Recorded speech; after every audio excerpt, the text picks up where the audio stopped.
Swat was silent, was clean. So 4 decades ago, Swat was a complete different. Completely different. Most dangerous places in the world, as has been described, especially between 2009 and 2012 and 13. No, that was a parenthesis. I don't believe in that. My experience is completely different. There is no place in the world where I felt so safe and so at home like Swat. I mean, Swat was like the dreamland. Rice was introduced in Swat coming from China. That was something which changed radically the Swat economy. That Swat was probably one of the most important, in terms of agricultural economy, most important place in South Asia in the past. Swat is probably the largest and best rice producing area in the entire subcontinent. We have a claim that the Buddhism spread to the world from the Swat. So how do you see this? Swat was one of the first places in western ancient India where Buddhism established itself. If you destroy the past, there will be no memories and nothing, finish. You will be like a newborn baby. The past teach you, forget the religious aspect, this is a Hindu temple, this is a Buddhist site. That doesn't matter. The richness of the story, the stratigraphy of the story, the wealth of these magnificent ruins which are visible everywhere, like your jewels, the jewels of your crown. I was dreaming to have all these lands preserved and protected for the future. And that dream was made, I must say, I don't want to be sentimental, but was made concrete and real by the intervention of Dr. Samad and his staff.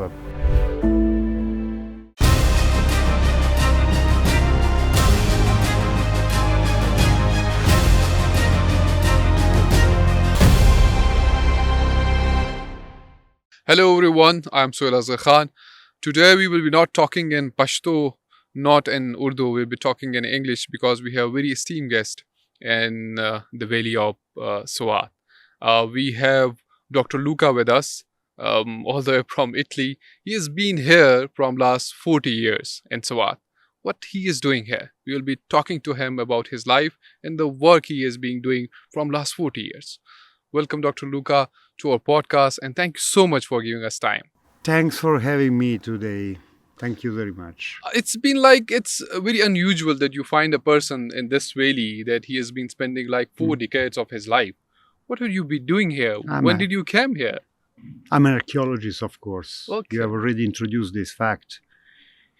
I'm an archaeologist, and archaeology means a person who is researching the past in a very special way through digging, which means excavating soil and exposing ancient structures. Archaeology is a very difficult task, is a very cooperative work. Of course, all the work that I've done here in Swat would have not be possible without the support of my colleagues, of the local workers, of the community around us, around me and around us. So, digging is my work.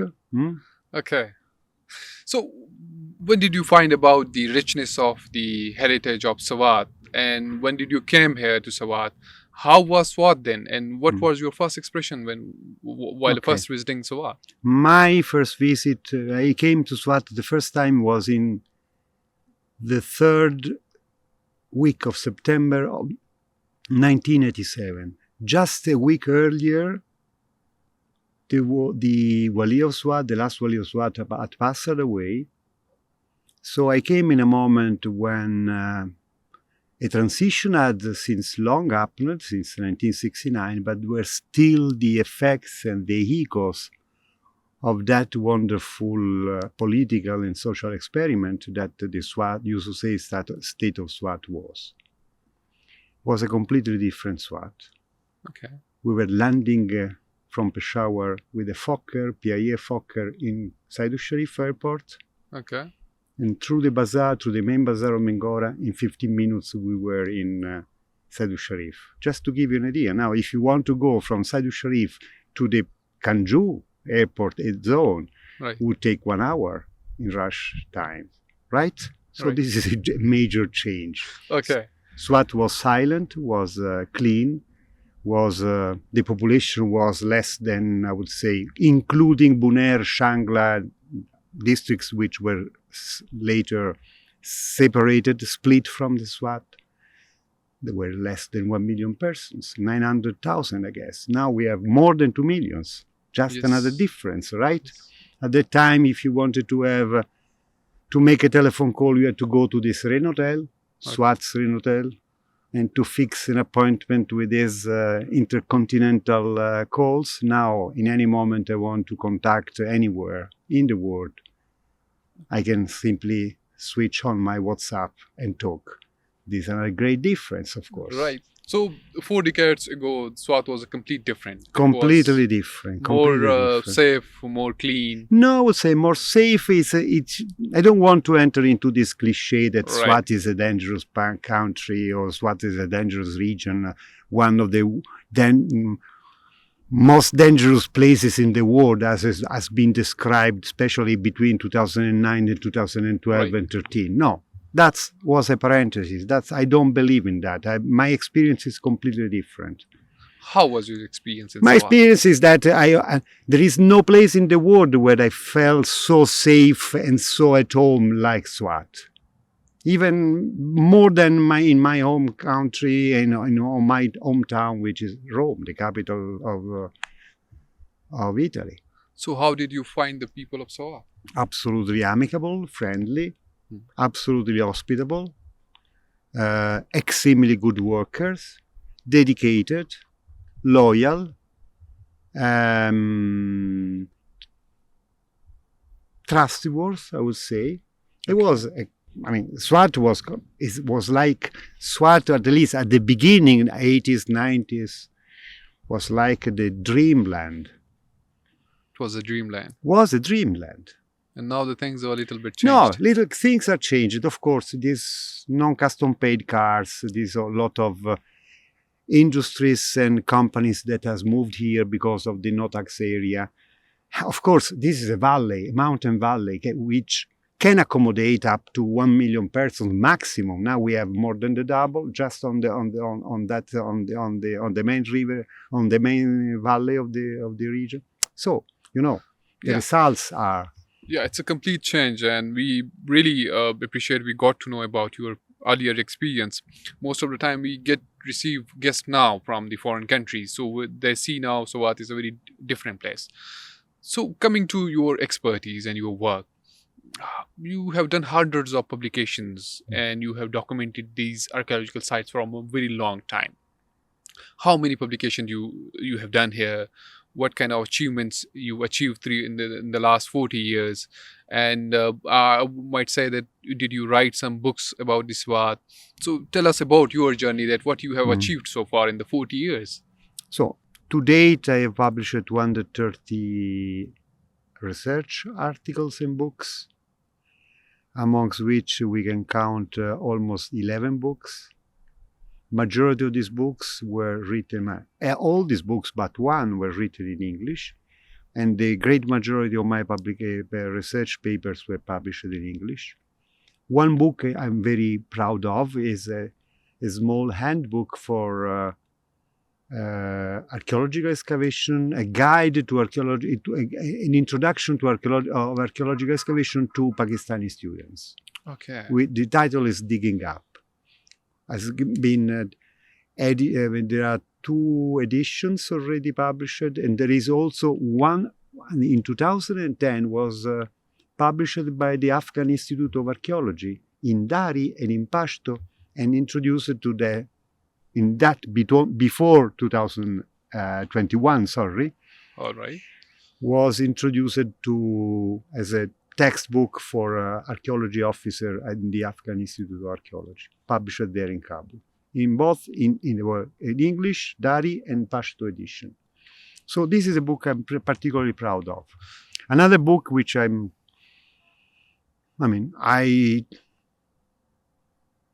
like very much is a book which is based on the discovery of almost 300 documents in the Malakand fort.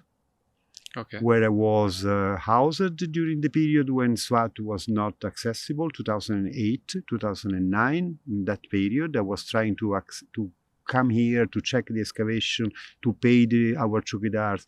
Was not possible. So at that time, the political agent allowed me to stay in the guest house of the Malacan fort. Okay. And then he gave me the permission to put in order the old archives, the old British archives, where I found 3 folders, all related to archaeology. I got the permission to publish them. Now are in the archives, in the provincial archives in Peshawar, and where they contain in original letters, autographed letter by Orestein, Okay. and by all the great masters who have created the archaeology of Malacan and Swat, like Harold Dean, Major Cobb, and many others, including Orestein. And that was published. All my books, most of my books were published here in Pakistan by Sangemil in Lahore Okay. to make them accessible to the Pakistani audience. So how do you see? It's been like I think in 1930, Italian archaeologists first visit Swat. No, 55. 55. 55. So So it's- next year will be 70 years of uninterrupted archaeological work. Yeah. So it's a collaboration between Pakistan government and Italy government. It's been- Interestingly, at the beginning, Swat, when the Italians arrived here, Giuseppe Tucci was interested to find the cradle of the Tibetan Buddhism. Swat was the cradle of Vajrayana Buddhism.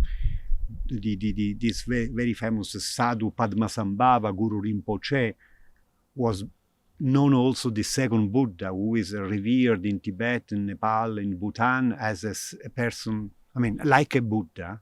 Mhm. He was born in Udiana.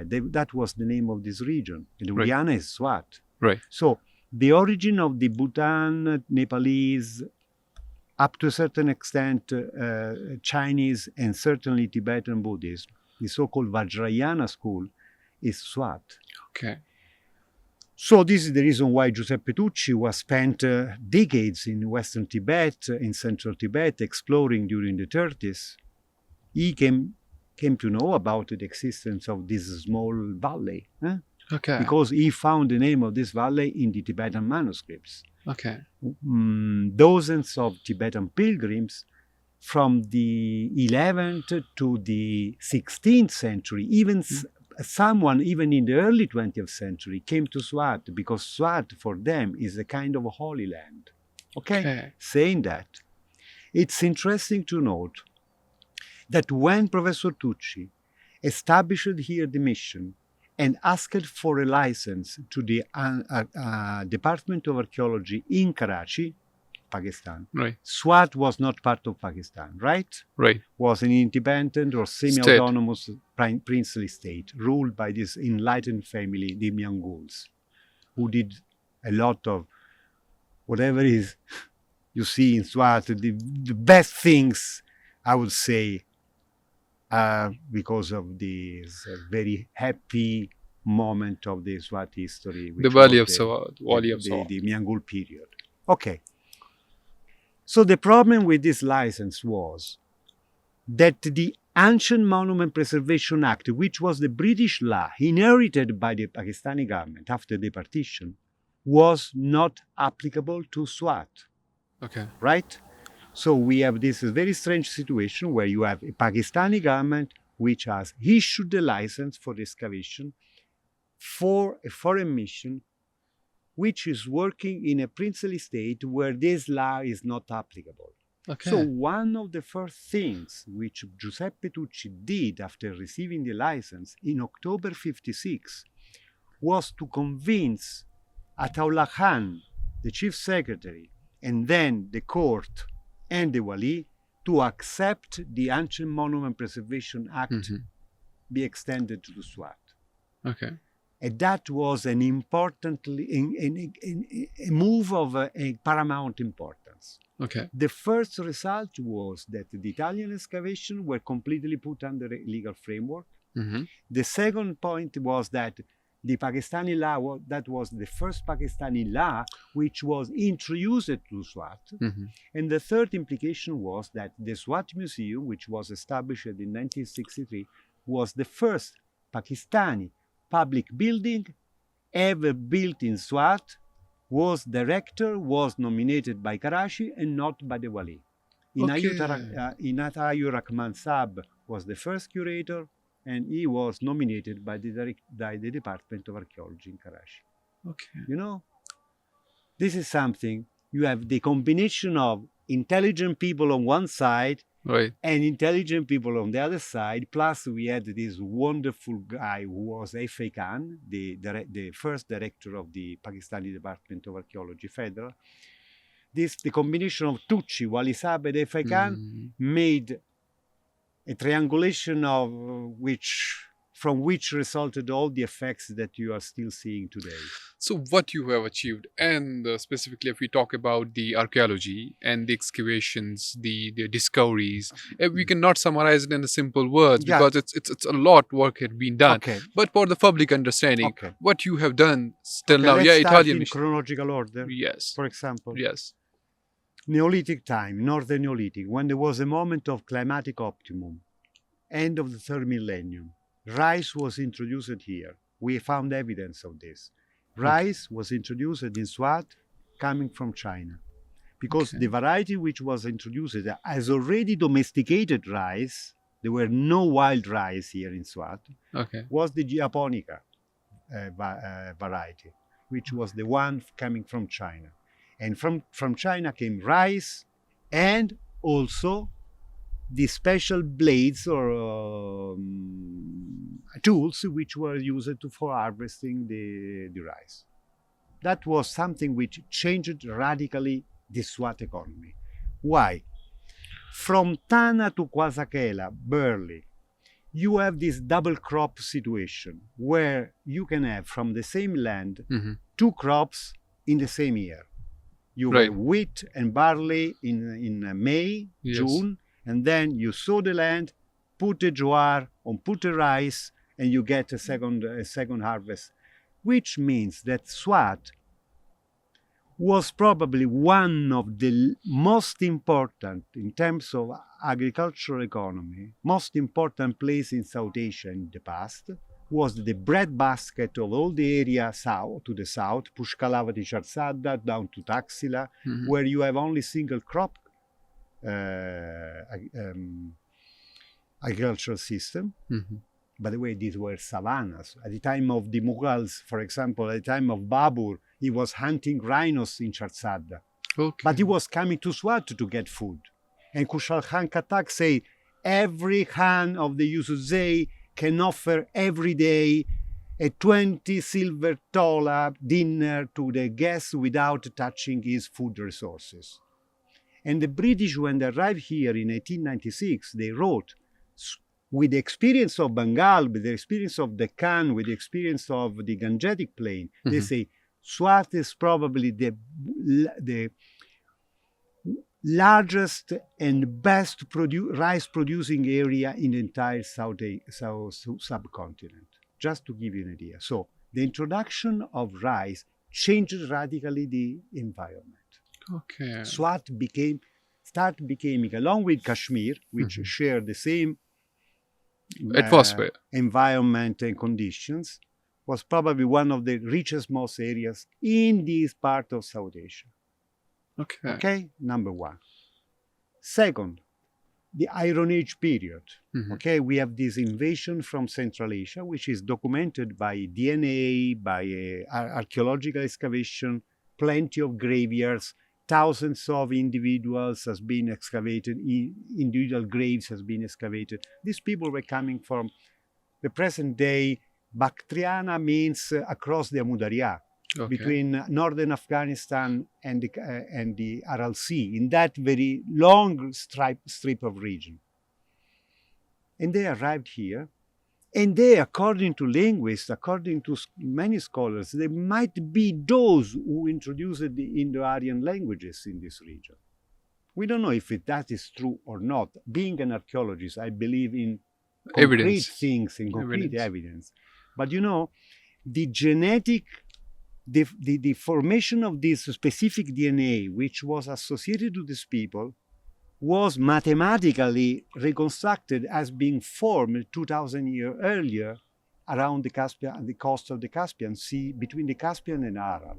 Okay. So these people were coming from this region. Okay, this is a so-called graveyard of Swat or Gandhara grave culture, has been excavated by the Italians, by the Pakistani, Professor Tani, and so on. 1200, 800 BC. Then we have the evidence of the Achaemenian period here, Okay. here in Barikot, the Mauryan evidence.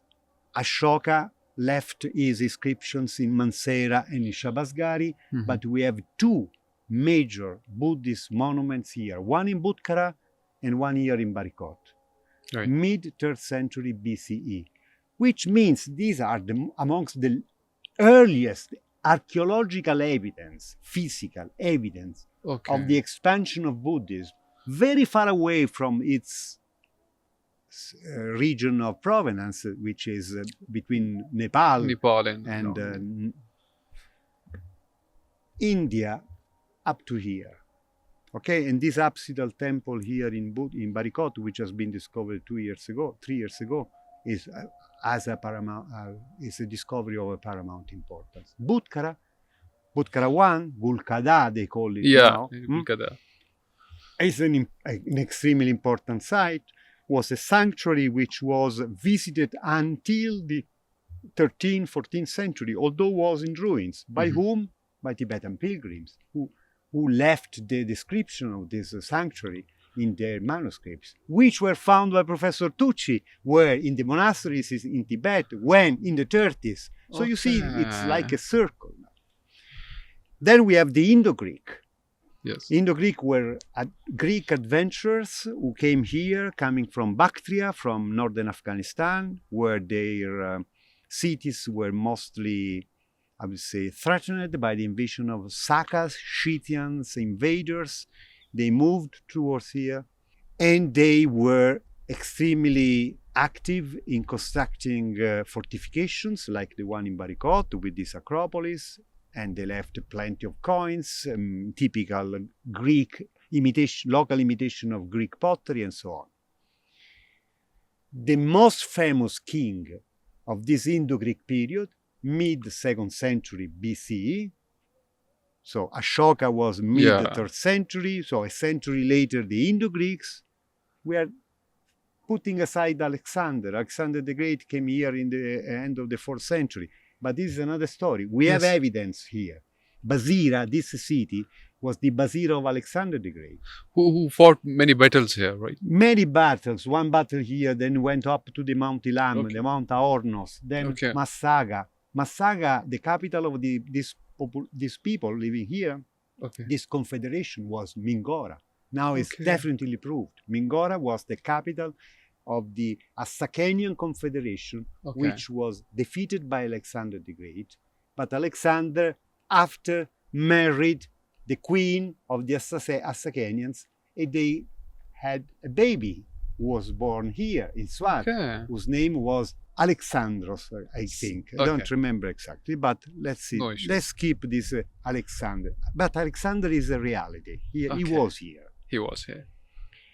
Then we have this boom of the Gandharan art, architecture, spread,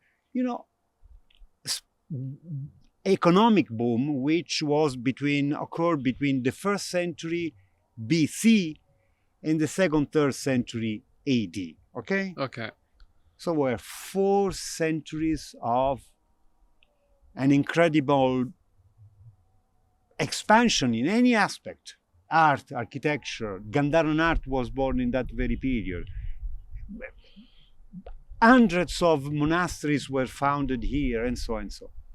The reason is that there is also a climatic reason. That was the so-called Gandharan optimum, the moment when the climate was at its best. And that was a global phenomenon because that Gandharan optimum corresponds perfectly in terms of chronology to the so-called Roman optimum, which was also one of the causes of the expansion of the Roman Empire. Okay. Because climatic optimum means a lot of food, right? And those who are ruling the best producing area for food are ruling the world. Okay. Like today, who is ruling, who is producing oil and possessing the land where oil or rare earth or whatever, or copper, or they are ruling the world. I mean, Right. the economy of those who have access to the resources Okay. has an impact on the global history. So this region has all the richness, according to the Absolutely. water, the agriculture, the atmosphere, the beauty. Then all the aspects lies here because many of the civilization, around 7 civilizations, came here in different decades, and they have fought battles to have this land. And because of the richness of this land. Later on, what about the Kushans? They are the most politically rich and economical rich era. So how do you recall it? How do you find the evidence of that era? Okay, Kushans were not the people, not the population number one, were Okay. a dynasty, okay? Okay, Kushan dynasty, right? It was a dynasty, so were a negligible number of persons who were intelligent enough to rule the country, I mean, their own empire, from southern Uzbekistan to Mathura and to the Gangetic Plain, including Gandhara, of course, through proxies, through allies. Okay? What did they have? In which way they made this system working?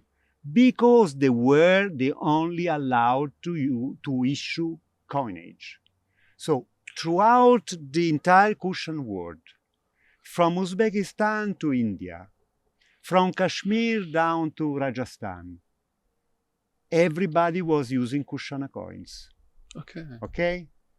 And they were using not for the market, were using mostly copper coins, which was an incredible smart invention because copper has less value than silver and gold, right? Right. So you can issue as many coins as you want. Right. Okay, like as the modern states do with the paper currencies. Right. Okay? Right. You understand the point? Yes. The Romans, at the same time, they couldn't issue the number of coins they needed because they were issuing coins on the basis of the treasure. Okay. We have a tot of gold, we can issue tot of coins of gold. You understand? Right. While the Kushans were much ahead. They already invented the paper currency system by using copper. Okay. With copper, they could issue as many coins as they wanted. There was a need for an investment, issue coins. Okay. Despite or regardless the treasure that you have. So the concept of money came from Kushan's era. Yes. Before them, the Shaka Scythians have already established that. But for example, the Indo-Greek were using silver. Okay. And after the Indo-Shai were using silver. And the Gupta were using gold. And the Romans at the time of the Kushans were using silver, gold, and copper. But the Kushana, apart from very few issues in gold, all the economy was run in Copper coin. copper coins, Okay. which has an incredible financial significance. Right. You understand Yeah, what I yeah, mean? totally If got you it. can create money as Yeah. you wish, regardless or despite the money that you have, the values and the goods that you have in your pockets.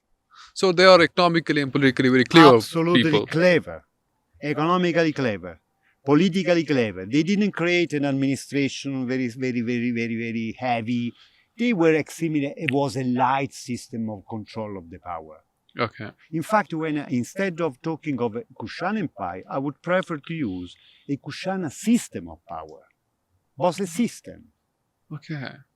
And what about Swat? What was the significance of In Swat in Swat, the for Kushan? example, the landed gentry was kicked out. The former rulers, the Odirajas, who were at the beginning of the start of the beginning of this wonder that was the Gandharan art and architecture. When the Kushanas arrived, they simply kicked out them. There is no mention of this Odiraja anymore. Okay. Before we have plenty of inscriptions. And they put the rule and the control of the entire country in the hand of the Buddhist monasteries. And the Buddhist monasteries were the real economic pivot They were ruling the economy, they were controlling the water, they were ruling the agriculture, because Buddhist monasteries were extremely skilled. They were able to write, able to read, able to make computing, able to go to extremely expert in agro production. Okay. We have agricultural manuals written at the time of the Buddhists. Okay. Buddhists were extremely skilled people. Okay? Right. So, the Kushansa were simply getting a portion of the incomes which the monasteries were ruling, were managing. All right. And what about if we talk about the Buddhism, we have a claim that the Buddhism spread to the world from the Swat. So how do you see this? I'm seeing that Swat was one of the first places in Western ancient India where Buddhism established itself. Right. Was an important place for the Buddhist tradition because many of the events which are narrated in the so-called Jatakas, which are the stories related to the previous lives of Buddha, are located in this region. Okay. So it was a sacred land. But from Swat, Buddhism spread specifically to Trans-Himalaya. Okay. So now we are sitting on the temple, right? Mm-hmm. And that has been discovered around 2019. It was discovered before, but later on there's a story behind. So how do you see what kind of structure it was and what kind of importance this specific place has? This is an important place because it's one of the very few early evidence of Hindu temple that we have in Swat. There were others, of course. Zalamkot, on the Shakot Pass. In the Talash Valley, there was the temple of Gumbat, which is now completely gone. Probably there was another one in Maniar, as reported by the British. Okay. But this is the more majestic one. And the one of the few that which is still have a structure. 23 meters by 14, majestic, imposing, incredible, 9 to 12 meters tall, decorated with marble sculptures, stucco decorations, and so on. How is it possible that out of the blue, the Hindus were able to construct such a magnificent building when we do not have any single minor evidence of any Hindu worship place preserved before? That has still to do with climate changes. Okay. Strangely. Now, I pose a question to you. Who was ruling the economy here? The Buddhist monasteries, right? Right. So when you rule the economy, you produce food. Right. Food for people. People is happy because you have this connection with the things. With you make food. Things possible, right? Right.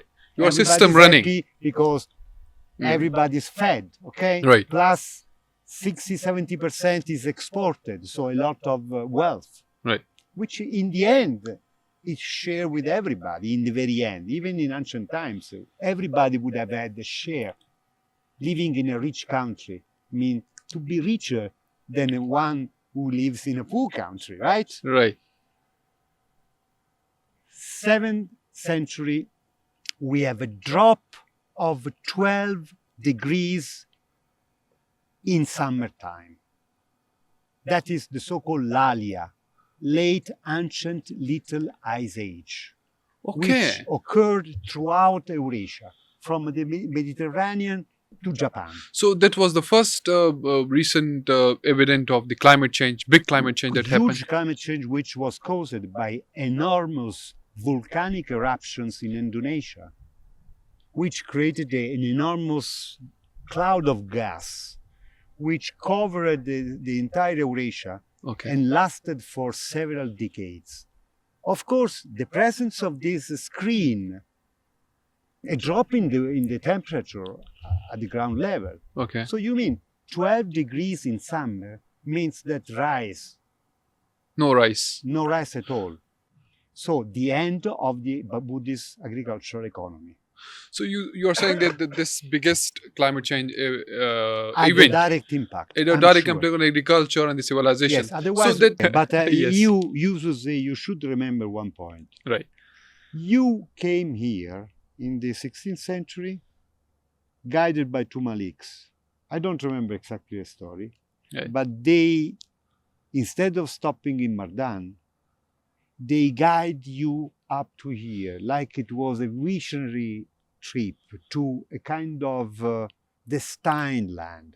Right. There is a land waiting for us. And when you arrived, that for you was like the paradise on earth. Right. And that's real. And that was exactly was what was. We came to the paradise. Yes, and you settled here. Yes. Other Pashtuns went to India, they moved. The Pashtuns are very, very much on the move. They go anywhere, okay? But the Yusuzay wanted to come to a specific, they decided, that they knew that there was a destination for their trip, their journey. Okay. And that destination find its hand here. Right. So, my dear Pashtun fellows, especially those belonging to the Yusufzais tribe, remember what your ancestors did and don't spoil what your forefathers have made. Right. They led you to the paradise, and now in the coming few years, there will be no paradise. There will be one good thing is that, frankly speaking, I'm happy that we have a very brilliant, active, and energetic director of the Directorate of Archaeology Museums, Dr. Samad. Yeah, definitely. We're talking about archaeology, then we divert to other things. I forgot to say. So how do you see the preservations of many archaeological sites? What happened in the last 10 years, I might say? How much you have achieved so far, along with the department? Okay. When we talk about the last 10 years, I would say we are talking about the post-devolution period. I mean, 18th Amendment, 2011, archaeology from federal became a provincial matter. Subject. A lot of controversies and problems at the beginning. Probably not all the provinces were ready for this move at the beginning. KP was already ready. They had already their own Antiquity Act established in 1996. I was very happy working with the federal department. I was proud to be working with several director generals. I'm absolutely nothing to say. But from another point of view, that the headquarters is closer to you makes everything easier. Okay? Okay. The Department of Archaeology Federal was the last department of the Pakistani government who left Karachi for Islamabad in 2008 only, or 7 or 8. So, okay. I mean, I would say 30 or 40 years after the establishment of the new capital city. Anyhow, KP, having the department, the directorate in KP based in Peshawar is change radically the things here in Swat. Totally. Okay? Okay. Much more money, much more investment, much more care, much more presence. Before it was difficult. Was objectively difficult to control from Karachi through the sub-regional office, SWAT. SWAT was a few officers. Now we have a Malakand SRO, including SWAT SRO, includes Malakand, Bajaur, and so on. We have valiant, brilliant officers trained by Professor Dr. Samad. Samad is the best director you would dream to have, okay? Because he does intervene in a good way, always positive, always in encouraging you and helping you in all the matters, including the legal possession, the acquisition of land, which is the weak point of archaeology, always, anywhere in the world. You excavate, then you have the problem. And now, how to preserve it? Someone should invest to buy the land. And this is, for example, that was KP government has made. For example, The hugest acquisition of land in one single moment was done by Dr. Samad and KP government in 2019, by acquiring Barikot, Amluktar, Abasepshina, Gumbat, Udegram, Goggara, Galegei, and many other sites in one single moment. You know, the Italian government invested in Swat during the post-insurgency period with the famous ICT project, which was led by me, and thanks to which I got the award of Sitara Imtiaz in 2017. But the Italian government invested $2.5 million, okay? Okay. The KP government invested in post-project investment following the results of a city project, 3 millions. Okay. If not more, which means that we had the post-project effect of 130%. You know, this is when the project works, that you invest 100 and the beneficiary decide to invest 120%. That's incredible. That's incredible. I was dreaming to have all these lands preserved and protected for the future. And that dream was made, I must say, I don't want to be sentimental, but was made concrete and real by the intervention of Dr. Samad and his staff. Faisal Rahman in the Swat Museum, Mr. Nawazuddin in Makmamad in the headquarters, a combination of efforts led by a person who knows what archaeology is. Yeah, it's very difficult in a country like Pakistan. And, you know, making our politician, you know, that this is a very important subject, important department, important work that we have to do. In a country which is struggling with its economy and the political structure, having a person like Abdus Samad, as you are mentioning, and he is leading the overall, you know, archaeological mission along with you and other of your colleagues. Many other projects. Yes, yeah. It's a very, very clever. Recently, we have witnessed the Kite project, which is a tourism-based project, and he has been, in that project, they have been preserved many areas. Even, you know, the shed has been installed right there in the Bazira city, and other, you know, the conservation work is being done across the Budkada and, you know, other parts of the Swat. So how do you see that, how much, well, this is a very short question, it's a kind of question, that how much it's important to preserve these sites? How much? How much is important? It's important. I mean, it's important, that's it, period. It's important because without these things, everybody, every civilization, every culture, every country, everywhere in the world will precipitate in the barbarism. Because the knowledge of the past, the past is your father. Do you listen to your father?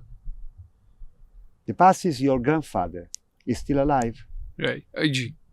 Do you listen what your grandfather says to you? Obviously. Or the advices? Yes. Why? Because he lived here. Because the past is the master, the teacher of the present. Okay, if you destroy the past, there will be no memories and nothing. Finish. You will be like a newborn baby, and as a newborn baby, you can have a temper. You decide to do this, to do that. The past teaches, pay attention. This can be done. This can be dangerous. Don't do this way. Don't touch the river. The river has a story. The river has its own temper. The river every 12 years can act like an evil, in a very, very strange way, and that can be dangerous. Right. So the past is this, and plus, you know, for the new generations, to be proud of their own land. This is a fact. To be proud of their own land. Now, in fact, this is one of the effects of the ACT project, Kite project, all the projects that came after the ACT, is that people is now much more aware of the importance of this land and are much more aware of their own heritage. Not in the sense Forget the religious aspect. This is a Hindu temple, this is a Buddhist shrine. That doesn't matter. The richness of the story, the stratigraphy of the story, the wealth of these magnificent ruins which are visible everywhere, like your jewels, the jewels of your crown.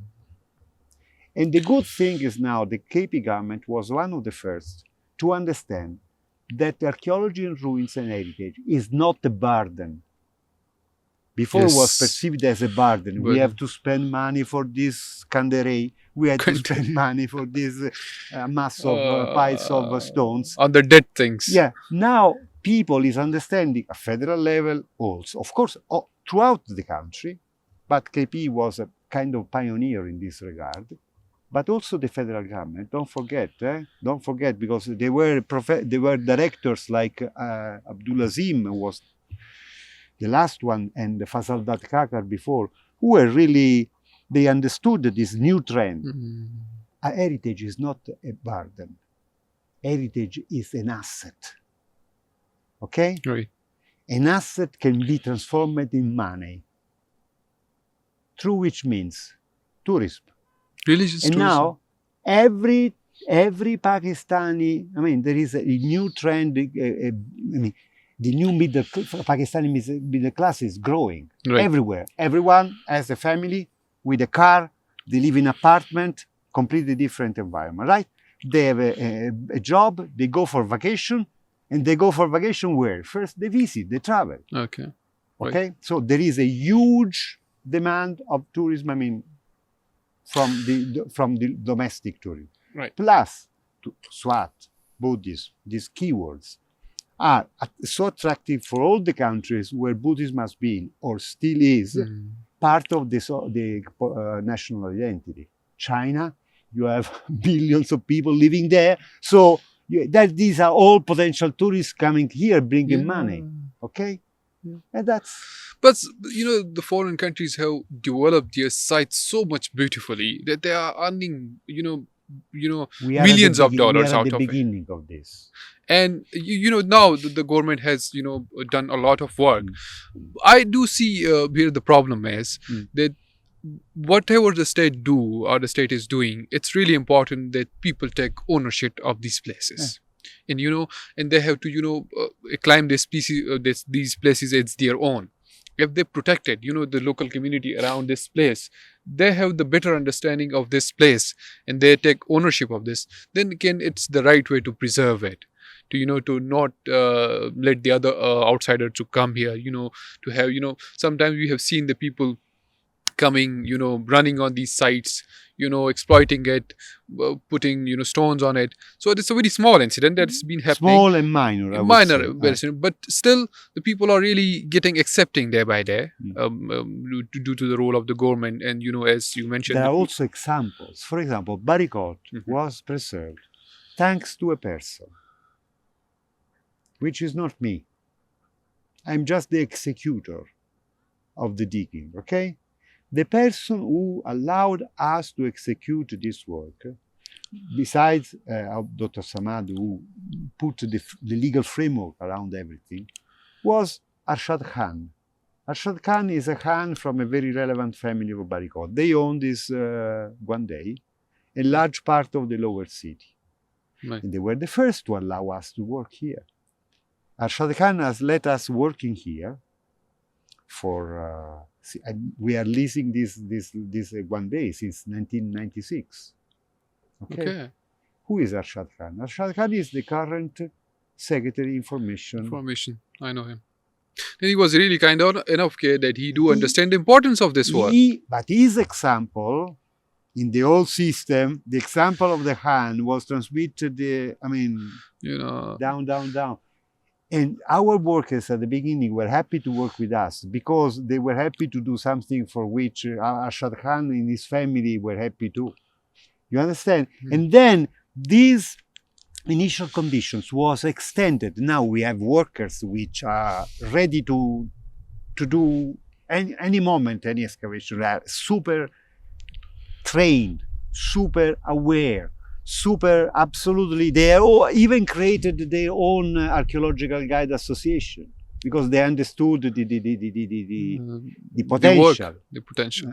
Yeah, definitely. We have recently seen a very So increase in the tourist. Example. You need example, good persons, examples, humans who rule the department in the right way, good set of rules, plus good archaeologists. I belong to the last part. No, it's all about your work that has been you've been doing in the last 40 years. For us, it's sometimes we don't see your potential. It's I think the foreigners who come here and let us know that how much richness we have in our regions, and thanks to the Italian mission that they have been working from around 70 years, 70 years, and as you have spent your whole life here, so it's all because of the collaboration that the government and the people of Swat and the Italian people has been done. And as you see that the heritage doesn't belong to any nation, any specific people, it belongs to the whole world. Of course. And the whole world is responsible to preserve it. So it's a very good example for the world that we have this kind of collaboration, and it will be going on. And we recently have seen a very increase in the tourists coming to Swat in the last few years, that the peace has been almost restored, and this is a very huge potential of religious tourism in Swat. We have been seeing the sites of Buddhists in China and other countries, and they are earning millions of dollars out of it. If the government continues this work that have been doing, and the public take ownership, and the people come here, so it will be a very groom industry. Of course. And the work you have been done is a very less now. You have a lot of work to do. If a lot of revenue comes to the archaeological side, you do have a lot of teams, there are a lot of documentation working in excavations, and that can explore new horizons. I would prefer not use the term religious tourism, Okay. because someone can be not happy with this.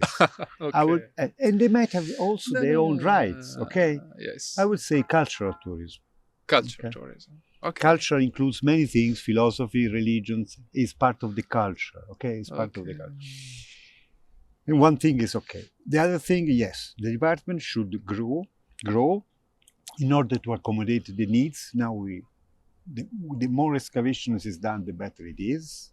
For this, you need expert people, expert archaeologists, but you have a lot of young people, young students from universities.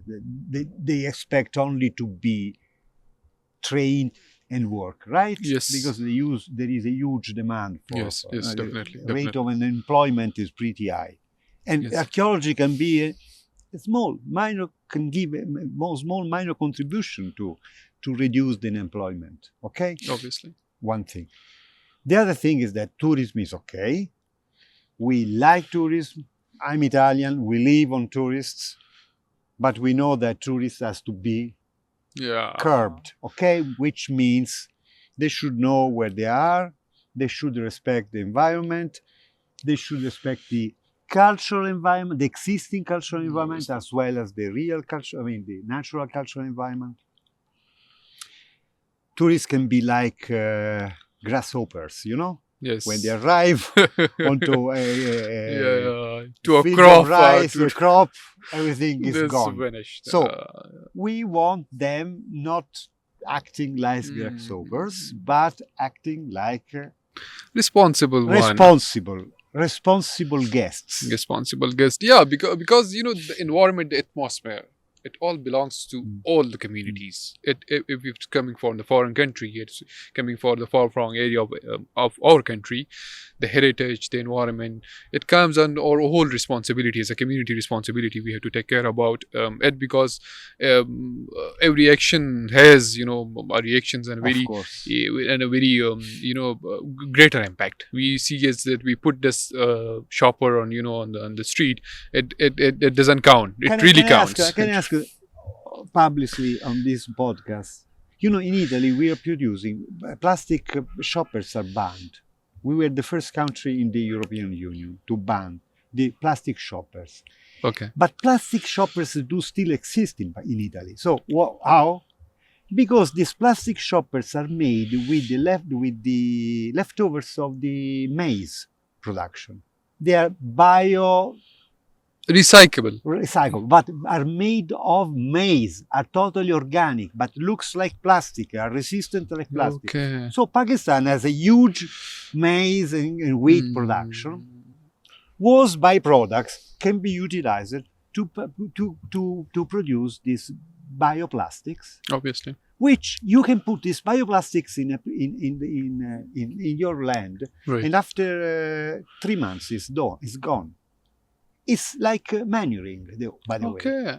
I think but it's a very interesting thing that we have to do. And as we are growing and we have seen this, If I were a Pakistani, I would say, if I were a Pakistani entrepreneur, I would invest in these bioplastic shoppers. But Right. the government should, at a certain moment, when this production is going on, is on the rise, they should ban the plastic, the other plastic. Obviously, that should have been done a long time ago.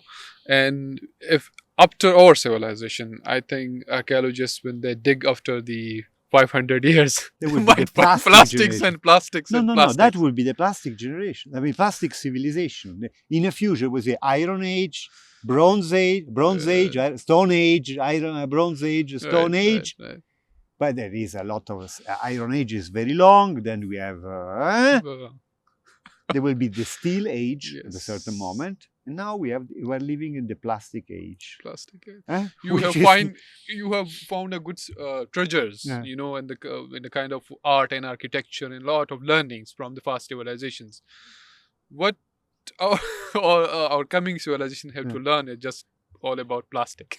No, but I hope that this will things will be change. just Things a will change. small parenthesis. Plastic, Yeah. is on less than 60 years. That is. When I was a boy in Italy, there was no plastic at all. Okay. No plastic at all. Just buckets and basins were made in very solid plastic, but no plastic bags, nothing. So Okay. in my experience, it's just, I would say, I'm 63, probably 40 years that plastic is omnipresent everywhere. So 40 years is nothing, it's just a parenthesis. Okay. We are still in time to stop it. Yes, we Okay. need to stop it. Thank And- you. Huh? The light is gone, Yeah. and you are also leaving the country. Thank you so much, sir. My for pleasure. Your, It was a very wonderful it's- conversation. It's a really extreme honor to give me time to have a discussion right here, Mhm. to witness this beautiful river and have a conversation. And we are very much thankful on the behalf of whole Swat, on the behalf Thank of you, Pashtuns. likewise. We are really honored to have you in Swat. Me too, to And be your guest. We really proud to have you and the work that you have been done here in this Whatever country. you say, likewise. Thank you so much, sir. Okay. Again, thank you for having a beautiful conversation with me. And yes, when you come back after your visit, we will have another conversation. Okay. Right Promise. here. Right Promise. here. Right. Thank you. Thank you so much.